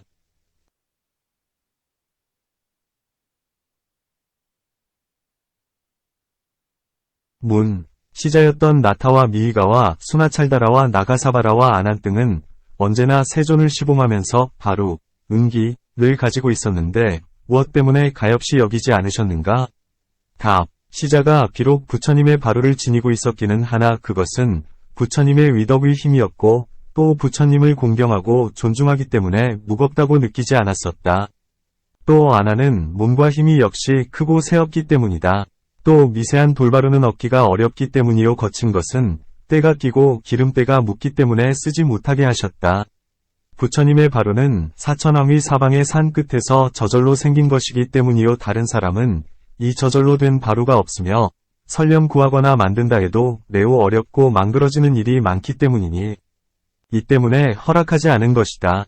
또 부처님과 제자의 차이를 두려고 부처님은 돌바루를 쓰신 것이다. 마치 국왕은 사람들에게 존중을 받는 이라 싶기 역시 다른 것과도 같다. 어떤 사람은 부처님의 바루가 다른 것을 보면 갑절 더 존중하면서 공양하며 신심이 청정해지기도 한다. 문. 만일 바루가 달라야 한다면 옷은 무엇 때문에 같았는가? 답. 부처님의 옷도 역시 다르다. 부처님께서 처음 도를 이루셨을 적에 가섭의 옷을 마땅히 부처님께서 입어야 할 것을 아셨나니 가섭의 옷의 값어치는 10만 냥이나 되었었다. 그 다음에는 기역이 부처님께 10막은 달파 위 옷을 올렸는데 그 값어치도 역시 10만 냥이나 되었었다. 그러나 부처님께서는 아난에게 명하여 이 옷을 가지고 가서 낱낱이 자른 뒤에 승가리를 만들게 하셨으며 이렇게 만든 뒤에야 부처님은 받아 입으셨나니 이런 것이 다르다. 문. 부처님은 이로 인하여 모든 비구들에게 말씀하시되 오늘부터는 만일 비구로서 일심으로 열반을 구하고 세간을 등지거나 버리는 이가 입고 싶어 한다면 값이 10만 냥이 되는 옷도 입는 것을 허락하겠으며 또한 온갖 맛있는 음식도 먹는 것을 허락하노라 고 하셨다. 의복도 달랐으나 뒤에는 허락하시고서 왜 바루만은 유독 허락하지 않았는가? 답. 나는 먼저 이미 돌바루에 대한 인연을 설명하였으나 이제 다시 더 말하겠다. 부처님의 바루는 사람으로부터 받은 것이 아니다. 부처님께서 처음 돌을 얻으셔서 공양하려 하실 때에 그릇이 필요하시자 사천왕 이 부처님의 생각을 알고는 4개의 바루를 가지고 부처님께 올렸던 것이다. 3세의 모든 부처님에게 사천왕이 바루를 올리도록 되어 있다. 그때에는 아직 승가, 중승, 가 있지 않았는데 어떻게 허락한다고 하겠는가? 뒤에 설령 허락한다 해도 사람으로서 돌바루를 줄 이도 없고 또 연부제에서는 돌바루를 좋아하지 않기 때문에 주는 사람도 없다. 또 부처님은 비구들에게 항상 공덕을 덮어야 한다 고 하셨다. 만일 돌바루를 갖고 있다면 사람들은 말하기를 하늘이나 용에게서 얻었다 고 할 것이며 만일 사람으로 하여금 만들게 한다면 그 일이 대단히 어렵다. 또 사람들은 말하기를 이 비구는 부처님과 공을 같이 하려고 한다 고 할까 염려해서이다. 옷을 허락하신 까닭은 혹 어떤 사람은 말하기를 부처님은 상가 안에 계시면서 단월 2주는 좋은 옷을 받아 혼자만 입으시면서 비구들에게는 허락하지 않으신다 고 하리니 이 때문에 부처님은 비구들에게 입게 하셨으나 역시 스스로 입은 일이 없었던 것은 보시하는 이가 드물었고 입으려는 이는 얻기도 어렵기 때문이다. 만일 청정하지 않은 비구면 사람들이 주지도 않고 청정한 비구면 욕망이 적고 만족할 줄을 알기 때문에 입지 않는다. 부처님은 사람들의 의욕을 끊기 위하여 옷을 입는 일은 허락하시면서도 바루에 있어서는 바랄 것이 없으므로 허락하지 않으신 것이다. 문. 경에서 말씀한 것과 같아서 부처님의 금강신은 앙식을 위로하지 않는다 고 하셨는데 무엇 때문에 바루를 가지시는가? 답. 부처님의 법에는 두 가지의 도가 있다. 첫째는 성문의 도, 성문도이고, 둘째는 불도이다. 성문의 법에서는 부처님은 인간들이 법을 따르면서 음식을 드시는 바가 있고, 마하연의 법에서는 방편으로 인간들을 위하여 드시는 경우가 있음을 나타내지만 실은 드시지 않는 것이다. 문. 어떤 것이 방편인가? 답. 부처님은 사람들을 제도하시기 위해 인법을 행해 보이신다. 만일 그렇지 않으면 사람들은 부처님은 사람이 아니신데 우리들이 어떻게 그의 법을 행할 수 있는가? 고할 것이다. 또 어떤 사람은 보시로 인하여 제도됨으로 이런 사람을 위하여 짐짓 부처님은 그의 음식을 받나니 그는 곧 생각하기를 나의 음식으로 부처님 몸을 돕고 이롭게 했다. 고하면서 마음으로 크게 기뻐하게 되며 기뻐하기 때문에 부처님의 말을 믿고 받게 된다. 마치 큰 나라의 왕이 신하에게 음식을 대접할 때에 왕은 비록 필요가 없다 하더라도 그 사람을 포섭하기 위하여 일부러 다소의 음식을 들며 그로 하여금 기뻐하게 하는 것과 같다. 이와 같은 등의 인연으로 부처님은 음식을 받는 것을 나타내신다. 문. 만일 부처님께서 드시지 않는다면 그 받으신 음식은 어디에 있는 것인가? 답. 부처님께서 하신 일이라 불가사의하며 질문할 거리가 되지 못한다. 또 어떤 사람은 부처님의 밥을 얻음으로써 제도될 이가 있고 소리를 듣거나 빛깔을 보거나 몸을 대거나 향기를 맡음으로써 제도될 이도 있지만 음식을 필요로 하면서 제도될 이면 부처님은 음식을 그에게 준다. 마치 밀적금강경에서의 말씀에 부처님께서 밥을 입안에 넣으시면 부처님 도를 구하는 하늘이 있다가 그 음식을 가지고 시방으로 가서 그들에게 베풀어 준다. 고한 것과 같다. 문. 만일 그렇다면 염승 가운데서 부처님께서 드신 음식은 어떤 중생이라도 먹을 수 있는 이가 없다. 고했는데 그 이치는 어떤 것인가? 답. 부처님께서 주시지 않은 것을 먹을 수 없다는 것이요. 여기서는 부처님께서 주신 것이므로 먹을 수 있다. 어찌하여 그런 줄 아느냐 하면 부처님께서 말이 먹는 보리, 마맥을 잡수실 적에 그 밥을 아난에게 주셨고 또 사문 20억이 가 맛있는 국을 부처님께 올리자 부처님은 그 남은 국을 빈바사라 왕에게 주셨다. 이 때문에 부처님께서 받으신 뒤에 주면 먹을 수 있고 주지 않는 것이면 소화시킬 수 없음을 알 수 있다. 또 부처님을 위하여 마련된 음식은 부처님께서 아직 잡수지 않았다면 사람으로서는 소화시킬 수 없으며 이미 드시고 남은 것을 부처님께서 주시면 소화시킬 수 있다. 이 때문에 비록 실제로는 잡수시지 않는다 하더라도 사람들을 제도하기 위하여 음식을 받기도 하고 바로를 가지시는 것이다. 부처님은 십산안에 대해서는 대답하지 않으신다 함은 부처님께는 네 가지 대답이 있다. 첫째는 정답이고 둘째는 분별의 답이며 셋째는 반문답이며 넷째는 치답인데 이 십산안의 법은 내버려두고 대답하지 않아야 치답한다. 또 만일 이익되는 일이 있는 것이면 곧 대답을 하지만 외도들이 묻는 것은 열반을 위해서도 아니고 의욕만 더욱 자라게 하기 때문에 내버려두고 대답하지 않는 것이다. 반드시 이익됨을 알면 분별하여 대답하되 반드시 이익이 없는 것이면 내버려두고 대답하지 않는 것이니 이런 인연 때문에도 부처님은 바로 일체지를 지닌 분임을 알 수 있다. 또 만일 부처님께서 세 가지 법, 즉 유의법과 무의법과 불가설법을 말씀하면 곧 이미 온갖 법을 말씀하여 마친 것이 된다. 또 모든 외도는 항상하다는 소견, 상견에 의지하고 소멸한다는 소견, 멸견에 의지하기 때문에 항상 있는 것과 소멸한다는 것을 질문하지만 실상 이 없기 때문에 부처님께서는 대답하지 않는다.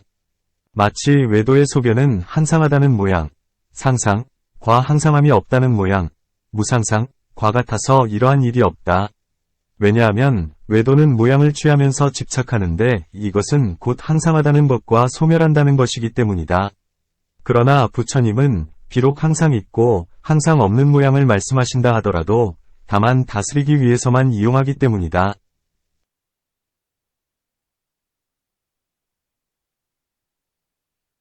또 만일 없는 것을 있다 하고 있는 것을 없다고 하는 이러한 사람이라면 그것이 바로 허물이므로 부처님은 대답하지 않아도 잘못이 없다. 마치 해가 천하를 비출 때에 높은 것을 낮게 하고 낮은 것을 높게 할 수는 없고 다만 환히 나타나게 할 뿐인 것과 같다. 이처럼 부처님 역시 모든 법을 조작함이 없고 모든 법이 있으면 있다고 말씀하고 없으면 없다고 말씀하시나니 마치 태어나는 생, 것은 늙어 죽는 로사, 것의 인연이 되고 나아가 무명은 모든 행위, 항, 위 인연이 되는 것과 같다. 부처님께서 계시거나 부처님께서 계시지 않거나 간의 이 인연법은 서로 이어지면서 항상 세간에 있는 것으로 모든 부처님께서 세간에 출현하셔서 중생들을 위하여 이 법을 드러내 보였을 뿐이다. 또 만일 항상하다거나 소멸한다는 것을 대답하게 된다면 허물이 있게 된다. 마치 성녀나 황문위 아이가 키는 크고 작은지 살은 검고 흰지를 물은 것과 같나니 이러한 질문에는 대답하지 않아야 한다. 14난도 역시 그와 같아서 다만 항상 있는 것과 소멸하는 것을 근본으로 삼아 짐짓 묻는 것이라면 항상 있는 것과 소멸하는 것은 없기 때문에 부처님은 대답하지 않으신다. 이와 같은 갖가지 인연 때문에 부처님이 14난에 대하여 대답하지 않으셔도 허물이 없다. 부처님은 곳곳에서 나가 있다. 유아, 고 말씀하고 곳곳에서 나가 없다. 무아, 고 말씀하신다 함은 만일 사람이 부처님 법의 이치를 이해하고 임시로 붙인 이름, 가명, 임을 아는 이면 나가 있다고 말씀하시고 만일 사람이 부처님 법의 이치를 이해하지도 못하고 가정으로 붙인 이름임을 알지 못한 이면 그에게는 나가 없다고 말씀하신다. 또 부처님은 중생으로서 아주 없다는 소견, 단멸견에 떨어지려고 하는 이를 위해서는 나가 있고 세상의 죄와 복을 받는다 고 말씀해 주시고 만일 사람이 항상하다는 소견, 산견에 떨어지려고 하는 이면 그에게는 나가 없고 짓는 이와 받는 이도 없으며 이 오중 위 임시 이름, 가명을 여의면 다시는 하나의 법도 자제하는 것이 없다 고 말씀해 주신다. 문, 만일 그렇다면 어떤 것이 진실한 것인가? 답, 나가 없는 것이 바로 진실이다. 마치 법인 중에서의 설명과 같아서 온갖 짓는 법은 무상하고 온갖 법에는 나가 없으며 고요히 사라짐이 바로 안온한 열반이니 이 법인을 모든 법의 실상이라고 한다. 만일 사람의 성분이 아직 성숙되지 못하고 지혜가 영리하지 못하면 부처님께서는 그에게 나가 없다 하는 깊은 법을 말씀해 주시지 않으시니 만일 그에게 말씀하게 되면 그 중생은 곧 아주 없다는 소견에 떨어지고 만다. 문, 만일 그렇다면 가섭의 질문에서 부처님께서 말씀하시되 나가 있다는 이것도 바로 한편으로 치우친 소견이요 나가 없다는 이것도 바로 한편으로 치우친 소견이니 이 두 가지 치우친 소견을 여의어야 중도라 한다 고 하셨는데 지금 어찌하여 나가 없는 것이 바로 진실이요 나가 있다는 것은 방편을 위한 말씀이라고 하는가? 답, 나가 없다는 설명에는 두 가지가 있다. 첫째는 나가 없는 모양을 취하면서 나 없는 데에 집착함이고 둘째는 나를 깨뜨리면서 취하지 않고 나 없는 데에도 집착하지 않음이다. 앞에 나 없음은 바로 치우친 소견이고 뒤에 말한 나 없음은 바로 중도이다. 또 부처님께서 말씀한 나가 있고 나가 없는 것에는 두 가지의 인연이 있다. 첫째는 세 속에서 쓰는 말이기 때문에 나가 있는 것이고 둘째는 으뜸가는 실상에서 쓰는 말이기 때문에 나가 없는 것이다. 이와 같으므로 나가 없다고 말씀함에는 허물이 없다. 문, 부처님께서는 곳곳에서 모든 법이 있다고 하시고 곳곳에서 모든 법이 없다고 하셨다. 있다 없다 하는 것을 따로따로 말씀하지 않아야 한다. 있으면 곧 그것이 나가 있는 것이요 없으면 곧 그것이 나가 없는 것인데 무엇 때문에 다시 말씀하는 것인가? 답, 그렇지 않다. 부처님의 법에는 두 가지의 공이 있다. 첫째는 중생의 공, 중생공이고 둘째는 법의 공, 법공이다. 나가 없다고 말함은 중생의 공을 보이는 것이고 내 것, 아소이 없다고 말함은 법의 공을 보이는 것이다. 나가 있다고 말하는 것은 임시로 붙인 이름, 가명, 임을 알고 나에 집착하지 않는 이에게 보이는 것이고 나가 없다고 말함은 오중 가운데서 나의 모양에 집착하는 이에게 이 집착하는 나를 깨뜨리기 위하여 말하는 것이다. 다만 오중은 무상하고 괴롭고 나가 없고 무아, 고요히 사라진 정멸, 열반이 있을 뿐이니 이것을 있다, 고하는 것이다. 또 두 가지의 아주 없다는 소견, 단견이 있으니 첫째는 뒷세상이나 죄와 복과 괴로움과 즐거움을 받는 것이 없다고 하는 자를 위해서는 나도 있으며 지금의 세상으로부터 뒷세상까지 죄와 복의 과보를 받는다 고 말해준다. 둘째는 온갖 법은 모두가 공하여 없다고 집착하는 것은 삿된 소견이니 이런 중생을 위해서는 온갖 법, 즉 유의, 무의의 법이 있다고 말해주는 것이다. 또 크게 영리한 근기가 아닌 중생에게는 그를 위하여 나가 없다고 말하며 근기가 영리하고 지혜가 깊은 중생에게는 모든 법은 처음부터 끝까지 공하다고 말하는 것이다. 왜냐하면 만일 나가 없다 하면 곧 모든 법을 버리게 되기 때문이다. 이러한 개송이 있다. 만일 나가 없음을 분명히 아는 이러한 사람이 있다고 하면 있다는 법을 들어도 기뻐하지 않고 없다는 법을 들어도 근심하지 않는다. 나를 말하는 것은 온갖 법이 위지할 처소요. 만일 나가 없다고 말한다면 온갖 법이 위지할 데가 없다는 것이다. 또 부처님의 법은 두 가지로 설명한다. 만일 분명하게 말하자면 온갖 법들이 공이라 할 것이요 만일 방편으로 말하자면 나가 없다고 말할 것이니 이 두 가지 설법은 모두가 반야바라밀 위 모양 안에 들어간다. 이 때문에 부처님은 경에서 말씀하시되 열반으로 나아가는 길은 모두가 동일한 방향이요 다른 길이 없다. 고 하셨다. 또 나가 있고 법이 있다 함은 대개가 제가자를 위한 것으로 부모와 죄복과 크고 작은 업보가 있다고 말해준다. 그것은 왜냐하면 집에 있는 사람들은 대부분 열반을 구하지 않기 때문이요 뒷세상에 과보에 집착하기 때문이다. 출가한 사람들을 위해서는 거의 모두 나가 없고 법이 없음을 말해준다. 그것은 왜냐하면 출가한 사람은 대부분 열반을 향하기 때문이요 열반을 구하는 이라 온갖 법을 받지 않기 때문이니 저절로 사라지는 그것이 바로 열반이다. 또 어떤 사람은 신근 등의 모든 근이 아직 성취되지 못했기 때문에 먼저 소득이 있는 것을 구하고 그러한 뒤에야 버리게 되므로 이런 사람들을 위하여 부처님은 모든 착한 법이 모든 나쁜 법을 버린다. 고 말씀하신다.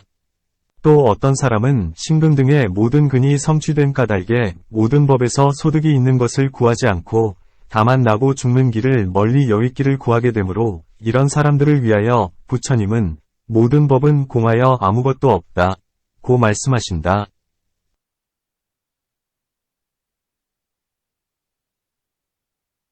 이 두 가지는 모두가 진실이다. 마치 무명지는 길 수도 있고 짧을 수도 있는 것과 같다. 중지와 비교하면 짧고 소지와 비교하면 긴 것과 같아서 길고 짧은 것이 모두가 진실이다. 있다. 유,는 설명과 없다. 무,는 설명도 역시 그와 같아서 있다고 말하여도 때로는 그것이 세속이기도 하고 때로는 그것이 제일의이기도 하며 없다고 설명하여도 때로는 그것이 세속이기도 하고 때로는 제일의이기도 하나니 부처님께서 말씀하신 나가 있다, 나가 없다 고 하시는 것도 모두가 진실이다. 만일 그 두 가지 일이 모두가 진실이라면 부처님은 무엇 때문에 공을 많이 찬양하시고 존재, 유에 대해서는 꾸짖으셨는가? 답, 공은 아무것도 없다. 무소유는 것이니 이것은 시방의 모든 부처님과 온갖 성현의 법장이다. 마치 반야바라밀경, 총루품 중에서 설명하는 것과 같아서 반야바라밀경은 바로 삼세와 시방의 모든 부처님의 법장이며 반야바라밀은 곧 그것이 아무것도 없는 공이다. 라고 하셨다. 부처님은 간혹 있다는 법을 말씀하시기도 하였으나 그것은 중생을 교화하기 위해서일 뿐 오래 지난 뒤에는 모두가 무소유의 법장 안에 들게 되어 있다. 만일 그렇다면 어찌하여 반야바라밀에서 만일 오중이 공하여 아무것도 없다고 관하면 그것은 옳은 도가 아니다. 라고 하셨는가? 답, 이 반야바라밀 안에서는 있다, 없다 하는 것도 모두가 없다함을 말한 것이다. 마치 장조범지경에서의 설명과 같아서 세 가지 삿된 소견이 있으니 첫째는 온갖 것이 있다. 일체요,는 것이고 둘째는 온갖 것이 없다. 일절무,는 것이며 셋째는 반은 있고 반은 없다. 반유반무,는 것이다. 부처님께서 장조범지에게 말씀하시되 이 온갖 것이 있다고 하는 소견에서는 음욕에 물들고 성냄과 어리석음에 속박을 당하며 온갖 것이 없다는 소견에서는 음욕에 물들지도 않고 성을 내지도 않고 어리석지도 않아서 속박을 당하지도 않으며 반은 있고 반은 없다는 것에서는 있다는 것은 위에 있다는 속박에서와 동일하고 없다는 것은 위에 없다는 속박에서와 동일하다. 고 하셨다. 세 가지 소견 가운데서 성인 제자들은 이런 생각을 하나니 만일 내가 온갖 것이 있다는 소견, 일체의견을 받아들이면 곧 두 사람과 함께 다투어야 하리니 이른바 온갖 것이 없다는 이와 반은 있고 반은 없다는 이이다. 만일 내가 온갖 것이 없다는 소견, 일절무견을 받아들이면 역시 두 사람과 함께 다투어야 하리니 이른바 온갖 것이 있다는 이와 반은 있고 반은 없다는 이이다. 만일 내가 반은 있고 반은 없다는 소견, 반유반무견을 받아들이면 역시 두 사람과 함께 다투어야 하리니 이른바 온갖 것이 있다는 이와 온갖 것이 없다는 이이다. 다투기 때문에 서로가 비방하고 서로가 비방하기 때문에 괴로운 소견에 이르게 되리니 이 다투고 비방하고 괴로워함 때문에 없다는 소견도 버리고 그 밖의 소견도 받아들이지 않을 것이요 받아들이지 않기 때문에 곧 또에 들어간다, 고한다. 만일 온갖 법들이 공이라는 것에도 집착하지 않으면 마음의 다툼이 생기지 않고 다만 번뇌, 결사만이 제거될 뿐이니 이것을 진실한 지혜, 실지라 한다. 만일 모든 법의 공한 모양을 취하여 다툼을 일으키고 번뇌가 소멸되지 않았다면 이 지혜에 위지한 것이라 해도 이것은 진실한 지혜가 아니다. 마치 부처님께서 하신 말씀은 중생을 제도하기 위하여 말씀한 것이라 이것은 진실하지 않음이 없건만은 다만 중생들이 그 안에서 집착하고 집착하지 않음이 있기 때문에 진실하고 진실하지 않음이 있을 뿐이다. 이와 같은 갖가지 인연 때문에 부처님의 신업, 구업, 위업에는 과실이 없으며 이 때문에 부처님의 몸과 입과 뜻은 먼저 아신 연후에야 지혜에 따라 행한다 고 말하는 것이다. 처음에 몸에도 과실이 없고 입에도 과실이 없고 기억에도 과실이 없다 고 하고서 이제는 또 신업, 구업, 위업은 지혜에 따라 행한다 고 하는데 그 뜻에는 어떤 차별이 있는가? 답. 먼저 세 가지에 과실이 없다 는 데서는 인연을 말하지 않았고 지금은 인연을 말하면서 먼저 헤아리지 않으면서 신업, 구업, 위업을 일으킨다면 과실이 있지만 부처님은 먼저 지혜로서 신업, 구업, 위업을 일으키기 때문에 과실이 없다. 또 부처님은 세 가지의 정업과 세 가지의 적정업과 세 가지의 불우업을 성취하셨다. 어떤 사람은 의심하며 말하기를 부처님은 무슨 인연 때문에 이러한 업을 성취하셨을까? 라고 하기 때문에 부처님은 말씀하시되 나는 온갖 신업, 구업, 위업을 먼저 지혜로서 안년 후에 지혜에 따라 행한다 고 하셨다. 부처님은 지혜로서 과거, 미래, 현재의 세상을 알되 통달하여 막힘이 없다. 지과거 미래 현재 세통달무에 함은 이 세 가지 지혜가 삼세에서 통달하여 막힘이 없기 때문에 세 가지 업을 지혜에 따라 행하시는 것이다. 과거의 모든 법은 이미 사라지고 이미 다해 다시는 있는 것이 없고 미래 세상의 모든 법은 지금 오지도 않았고 생기지도 않았고 아직 화합하지도 못했으며 현재에는 한 생각도 머무르는 때가 없는데 어떻게 삼세를 알고 통달하며 막힘이 없을 수 있는가? 답. 부처님께서 말씀한 과거, 미래, 현재를 통달하여 막힘 없다 는 이 말씀이 어찌 거짓이겠는가? 또 만일 과거와 미래가 없고 다만 현재의 한 생각만 있다면 부처님도 역시 한량없는 공덕을 성취하지 못하실 것이다. 10가지 지혜, 십지 같은 것도 바로 그것은 십력인데 역시 한마음에서 십지를 얻지 못하셨을 것이며 만일 그렇다면 부처님은 역시 십력을 완전히 갖추지 못하셨을 것이다. 이런 인연 때문에 과거와 미래가 있는 줄 알 것이다. 만일 과거, 미래, 현재가 모두 있는 것이라면 어떠한 것이 없는 것인가? 부처님은 사제를 말씀하셨고 고제에서는 무상한 모양, 무상상 등을 관하셨나니 무상은 나고 없어지고 부서져서 얻을 수 없는 것을 말한다. 만일 과거의 법이 지금에도 실제로 있다면 무상하여 부서져서 얻을 수 없다고 하지 못할 것이다.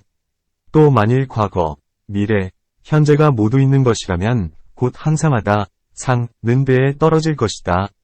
왜냐하면 이 법은 미래 세상에 있으므로 틀림없이 있는 것이라 차츰차츰 움직여서 현재로 오고 현재로부터 차츰차츰 움직여서 과거에 들어갈 수도 있기 때문이다. 마치 사람이 한 방으로부터 다른 방으로 들어가도 사람을 잃어버렸다고는 하지 않는 것과 같다.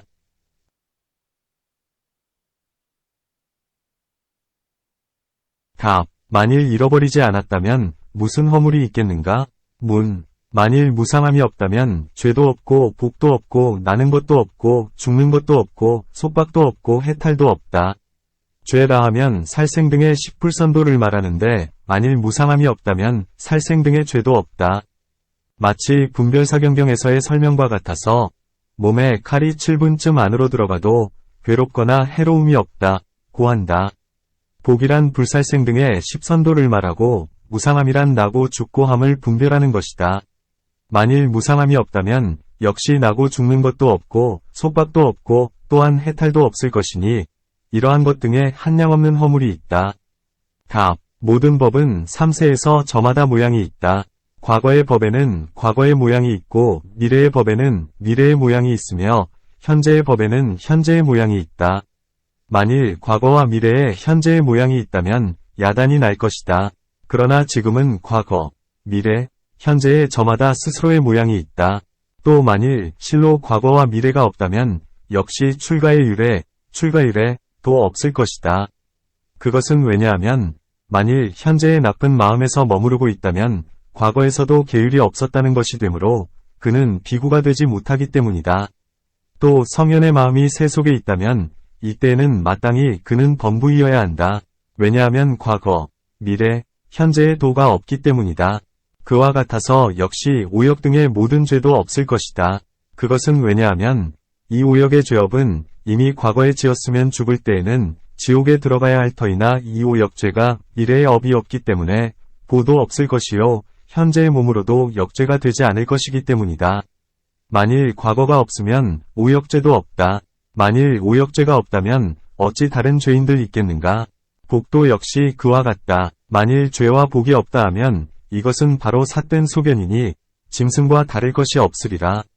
또 나는 과거와 미래가 현재의 모양과 같이 있다고 말하지는 않는다. 나는 과거가 비록 사라졌다 하더라도 생각은 해볼 수 있고 마음이나 마음에 속한 법을 낼 수 있다고 말한다. 마치 어제의 불이 꺼져 없어진 것을 오늘 생각해 볼 수도 있고 또 그것을 생각한다고 하여 불이 곧 있다고도 할 수 없는 것과 같으며 만일 뗄나무를 쌓은 것을 보면 당연히 불을 피울 것을 알므로 역시 내일의 불이 과거의 불과 같은 것이라고 생각할 수 있고 지금 마음으로 불을 생각한다 하여 불이 곧 있다고도 할 수 없는 것과 같나니 미래 세상의 일도 역시 그와 같다. 현재의 마음은 비록 한 생각 동안이어서 머무르지 않기는 하나 서로 계속 이어지면서 생기기 때문에 모든 법을 알 수 있으며 안으로는 현재의 뜻으로서 인을 삼고 밖으로는 모든 법으로서 연을 삼아 이 인연 가운데서 의식의 작용이 생기고 의식이 자제하게 과거, 미래, 현재의 법을 아는 것이다. 다만 스스로 현재의 마음과 마음에 속한 법을 알지 못할 뿐 그 밖의 것은 모두 안다. 문, 바냐바라밀의 여상품 중에서는 3세가 한 모양이어서 이른바 모양 없음, 무상인데 어찌하여 부처님은 지혜로 3세를 알며 통달하여 막힘이 없다 고 하는가? 답. 모든 부처님은 두 가지로 설법하신다. 먼저 모든 법을 분별하고 그 뒤에 필경공을 말씀하는 것이다. 만일 3세의 모든 법을 통달하여 막힘이 없다 고 말하면 그것은 분별하는 말씀이고 만일 3세가 한 모양이어서 모양이 없다 고 말하면 그것은 필경공을 말씀하는 것이다. 또 일체질을 지닌 사람이 아니면 3세의 지혜에서 막힘이 있나니 나아가 관세음, 문수사리, 미륵, 사리불 등의 모든 성현도 3세에서 지혜에 모두 막힘이 있다. 이런 인연 때문에 부처님의 지혜는 3세에서 통달하여 막힘이 없다 고 한 것이니 공연한 일로 말씀하신 것이 아니다. 또 어떤 사람은 3세에서 삭된 소견을 내며 과거의 법과 중생은 처음이 있다, 처음이 없다 고 한다. 만일 처음이 있다면 새 중생이 있고 모든 법도 역시 인도 없고 연도 없이 생길 것이며 만일 처음이 없으면 또한 뒤도 없을 것이다. 만일 처음이 없으면 또한 뒤도 없을 것이고 만일 처음이 없다면 뒤와 중간도 없을 것이다. 또한 처음이 없으면 중간이 있고 뒤가 있다고 하며 앞과 뒤가 없으면 처음이 있고 중간이 있다고 하며 뒤와 중간이 없으면 처음이 있고 뒤가 있다고 한다. 만일 중생과 모든 법에 처음이 없으면 중간도 없고 뒤도 없을 것이며 만일 3세가 없다면 도무지 아무것도 없을 것이다. 또 만일 처음이 없다면 어떻게 일체질을 지닌 사람이 있겠는가? 이와 같은 등의 삿된 소견을 깨뜨리기 위하여 3세의 모든 법은 한 모양이어서 이른바 모양이 없다 고 말씀한 것일 뿐 3세의 모든 부처님의 지혜를 깨뜨리기 위해서가 아니다. 모양 없는, 무상, 그것은 끝, 변이 있는 것인가? 답. 만일 모양이 없다면 그것은 끝이 없고 말로 설명할 수도 없으며 힐난할 수 있는 법도 아니다. 그러니 어떻게 끝이 있다 고 말하겠는가?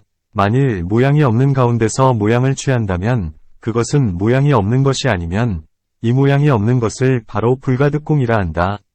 이 안에서는 모양이 없는 것도 얻을 수 없고 공도 역시 얻을 수 없나니 이 때문에 불가득공이라 한다. 또 부처님께서는 두 가지 도가 있다. 첫째는 복덕의 도, 복덕도이니 어떤 사람은 부처님의 10력과 사무소회와 사무회지와 18불공법 등을 들으면 공경하고 믿고 좋아하는 마음을 낸다. 둘째는 지혜의 도, 지혜도이니 어떤 사람은 모든 법은 인연이 화합하여 생기기 때문에 자성이 없다.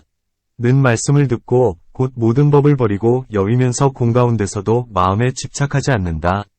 마치 달이 만물을 윤택하게 하고 해가 만물을 잘 성숙시키는 이런 두 가지 일의 인연 때문에 만물이 성취되는 것처럼 복덕의 도와 지혜의 도도 역시 그와 같아서 복덕의 도는 모든 공덕을 능히 내고 지혜의 도는 복덕의 도 가운데서 모든 삿된 소견과 집착을 여의게 한다. 이 때문에 부처님께서 비록 모든 법은 필경에 공하다 고 말씀하신다 하더라도 역시 3세에 통달하여 막힘이 없다 고 하심에는 허물이 없다. 이와 같은 등의 것으로 부처님의 18불공법의 뜻을 간략하게 설명한다. 만일 그렇다면 가전연이자는 무엇 때문에 10력과 사무소회와 대비와 3불공이지를 18불공법이라 하는가? 만일 앞에서 말한 18불공법이 바로 진실한 뜻이라면 가전연이자는 무엇 때문에 이런 말을 하는 것인가? 답. 그 때문에 가전연이자라 한다. 만일 석가의 제자, 석자라면 이런 말을 하지 않는다. 석가의 제자가 설명한 것이 바로 진실한 불공법이니 부처님의 법은 한량이 없다. 이 36종의 법은 부처님 법 중에서 마치 큰 바다의 한 물방울과 같다. 법 또한 적지 않는데 무엇 때문에 거듭 18을 헤아리겠는가? 또 모든 아라함과 벽지불과 보살은 역시 시처불시처를 알며 3세의 업과 과보와 모든 선정 내지는 누진지 등을 분별하는데 어찌 불공법이라 말하겠는가? 성문이나 벽지불이나 보살은 모두 다 알지도 두루 알지도 진지편지 못한다.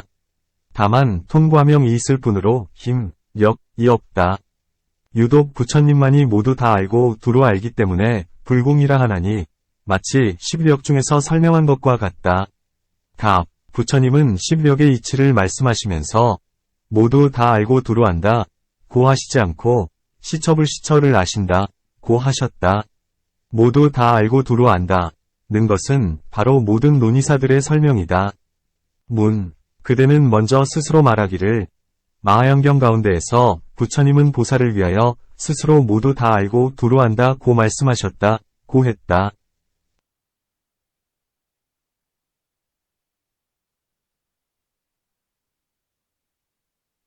답. 마하연경에서의 설명이 그대에게는 무슨 이익이 되겠는가? 그대는 마하연을 믿지도 않으니 증거를 삼으려 해서는 안 된다. 그대는 스스로 성문법에서의 설명으로 증거를 삼아야 한다. 또 10력에서는 부처님께서 비록 모두 다 알고 두루 안다 하더라도 성문이나 벽지불에게도 조금의 분이 있지만 18불공법에서는 처음부터 끝까지 도무지 분한이 없다. 이 때문에 진실한 불공법이라 하는 것이다. 18불공법은 이승에게도 마땅히 분한이 있어야 한다. 다만 부처님은 몸과 입과 기억에 항상 과실이 없을 뿐이나 이승의 몸과 입과 기억에서도 역시 과실이 없는 경우가 있다. 이러한 것 등으로 보아 모두 다 분한이 있어야 한다. 답. 그렇지 않다. 그것은 왜냐하면 언제나 과실이 없기 때문에 불공이라 하는 것이지 과실이 조금 없다 하여 불공이 되는 것은 아니다. 성문이나 벽지불은 언제나 과실이 없는 가운데서는 분한이 없다. 또 모든 아라한에게 힘, 력이 있다고 말하나 이치에 맞지 않으며 불공법이 있다고 말하나 그대는 마하연을 믿지 않기 때문에 진실한 불공법을 받아들이지도 않으면서 다시 거듭 10력 등을 세고 있으니 이런 일은 옳지 못하다. 그대가 믿는 것과 같은 80종호는 이 3장에는 없는데 무엇 때문에 다시 말하지 않는가? 우리들은 18불공법을 분별하고 있는 것이요, 거듭 숫자를 세는 것이 아니다.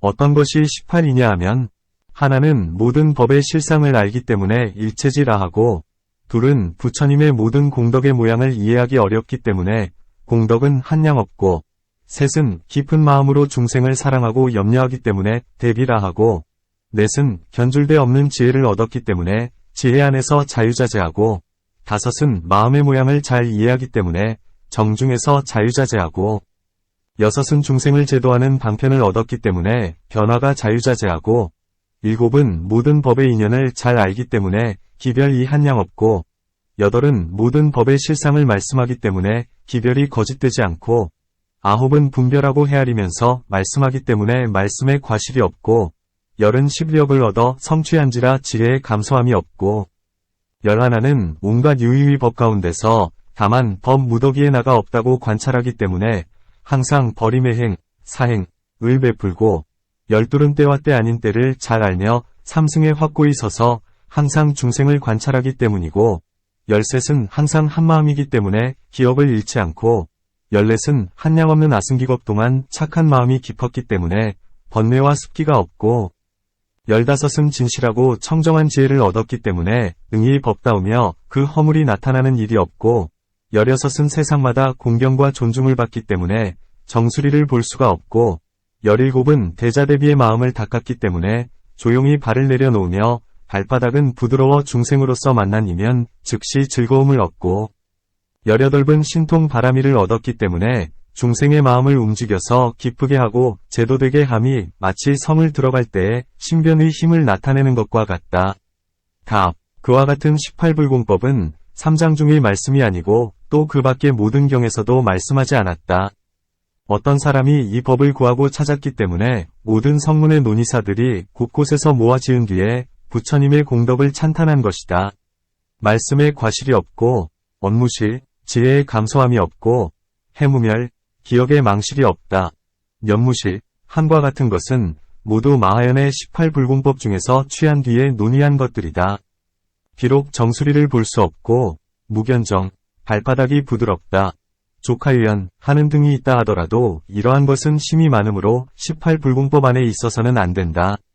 불공법은 모두가 지혜로서 뜻을 삼기에 부처님 몸의 힘이 마치 10만 마리의 흰 향상과 같다거나 나아가 신통의 힘 등은 모두 말하지 않는 것이다.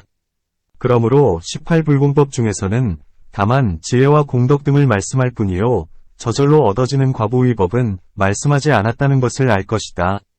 또 이 18불공법은 아비담에서 분별의 오중에 포섭된다. 몸과 입에 과실이 없는 것과 몸과 입이 지혜에 따라 행함, 수지의 행, 물질, 색중에 포섭되고 다른 생각이 없다.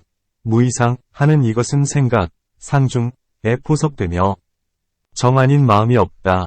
무부정심 하는 것은 의식, 식중에 포섭되며 그 밖에 나머지는 지어감, 행중에 포섭된다.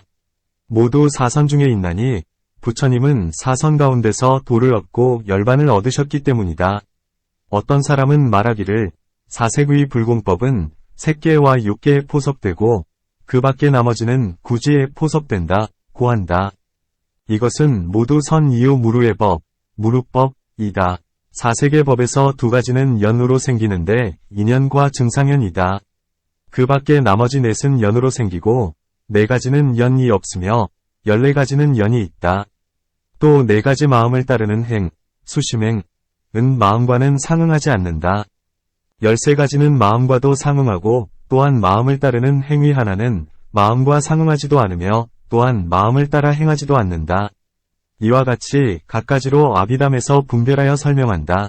처음에는 이와 같이 분별하지만 반야바라밀의 모든 법의 실상 안으로 들어가면 모두가 다 한 모습이어서 이른바 무상이 되며 부처님 마음에 들어가면 모두가 하나의 고유히 사라진 모양, 정멸상이 되는 것이다.